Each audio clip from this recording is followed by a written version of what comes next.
સુરતથી હાલ મહત્વના સમાચાર સામે આવ્યા છે, જ્યાં મારામારીનો બનાવ બન્યો છે। સુરતથી હાલ આ મહત્વપૂર્ણ વિગતો સામે આવી છે, જ્યાં જિલ્લા પંચાયતના પ્રમુખના પતિની મારામારી જોવા મળી છે। ભાવિની પટેલના પતિએ મારામારી કરી છે। ભાવિની પટેલના પતિએ મારામારી કરી હોવાનું સામે આવ્યું છે।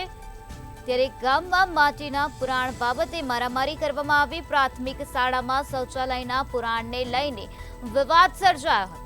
ગામના યુવકની સાથે આ પ્રકારે મારામારી કરવામાં આવે છે। ભાવિની પટેલના પતિએ આ મારામારી કરી હોવાનું સામે આવ્યું છે।